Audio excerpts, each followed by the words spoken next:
Did you know that a single loose battery cable can be the difference between your car running like a Swiss watch and you stranded on the side of I-95 at 3 in the morning begging for an Uber? Yeah, body. Today, I'm going to show you something mechanics charge good money for that you can do right in your own driveway with 2 hands and a 10mm socket. Stick with me until the end because I promise you'll walk away knowing more about your car than you ever imagined. And you'll finally understand why your car sometimes acts like a grumpy teenager on Monday morning. Before we get into it, if you're new here, drop a like on the video and hit subscribe because every week I bring you practical, real-world car tips that'll save you a serious amount of cash. And hey, if you've got a car question that's been bugging you, drop it in the comments below. I actually read them and reply myself, not some bot. All right, let's get into it. I'm talking about a full battery reset with ECU. Sounds complicated. It's not. It's simple, it's quick, and anybody with 20 minutes can do it. I've done this on Corollas F-150s, Civics, Silverados, Focuses, and plenty of other everyday American cars. Works on most of what you see rolling down the street, but why would you even do this? Great question. Think about it. If your car has been sitting in the garage for more than 2 weeks without being driven, the battery slowly loses its charge. The ECU holds on to stored parameters that no longer make sense for that moment. And when you go to start it, the car looks like it rolled out of bed on the wrong side. Sluggish response. Worse fuel economy. Check engine light coming on for no obvious reason. Any reputable mechanic will tell you this is exactly the right procedure for those situations. Now, you might be thinking, what if I lose all my cars? Settings. Easy. There, partner. I'll walk you through everything you'll need to reset afterward. And it's way simpler than you think. The odometer, the one that shows your total mileage, never resets. That's stored electronically in the module. What does reset is your trip meter, the one you set yourself to track a road trip or calculate fuel economy. That's back in 2 seconds with the trip button on your dash. Beyond that, the clock will need to be set again. Your radio may need to be reprogrammed depending on the head unit, and your power windows with the one-touch auto-up feature will need a quick recalibration. Don't worry, I'll walk through each of those steps in detail right here. Here's something worth mentioning. I'm running regular 87 octane in this car, and a lot of people freak out thinking that after a reset he's going to get confused about the fuel and cause all kinds of problems. That's an old wives' tale. I've proven it right here. Car fired up on the first crank. No stumbling, no issues whatsoever. The ECU reads the oxygen sensor and adapts quickly. You're good!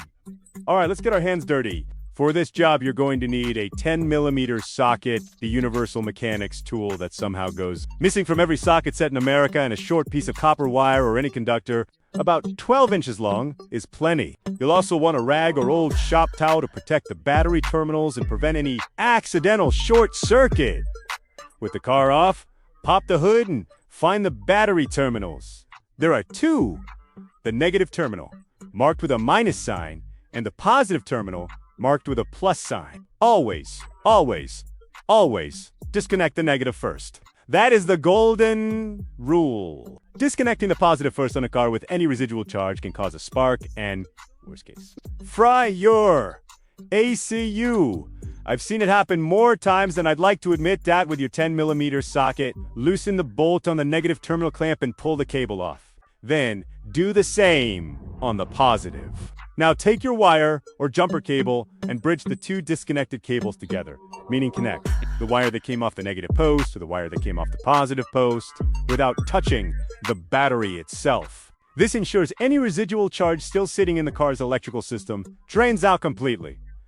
Leave it like that for at least 20 minutes. I left mine for 2 hours because I went inside for lunch and got caught up watching football. But 20 to 30 minutes is plenty for the system to do a full reset. If you have a genuine sensor fault in the car, after that time, the system will relearn everything and either the fault will be gone if it was a fluke, or it'll come back confirming there's a real problem. That needs attention. Pay close attention now. When you're putting everything back together, the order is reversed. Reconnect the positive first, tighten it down, then the negative. When you connect that negative terminal, you'll hear the car doing its electronic wake-up. Relays clicking, things powering on inside. That's totally normal. and means it worked. Remember I mentioned the power windows with auto? Here's the deal. After the reset, they lose their calibration. Recalibrating is simple.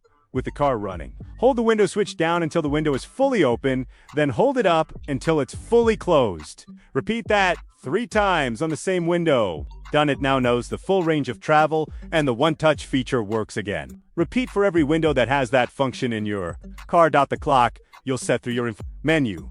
Every model is a little different, but usually it's holding a button for 3 seconds to get into the settings. Trip meter. Just hold the trip button for a couple seconds to reset your radio. If it reset, just reprogram your favorite stations or repair your Bluetooth. Now, let me drop a piece of knowledge that most people don't know. When you do this procedure correctly, beyond clearing any electronics errors, you're also giving the ACU a chance to relearn the ideal parameters for your engine right now. Cars that were burning through gas faster than usual sometimes see an improvement after a proper reset. It's not magic, it's simply the system reading everything fresh without old, possibly outdated data in memory. And speaking of saving money, you know what this service runs at a shop around here? Depending on where you are in the country, I've seen places charge anywhere from $50 to $150 just to do exactly what I showed you, with a 10mm socket and 15 minutes of your time. You handle it yourself in your own driveway. This is the kind of knowledge your mechanic would rather you didn't have. Not because he's trying to rip you off, it's his livelihood, but you have every right to know this stuff.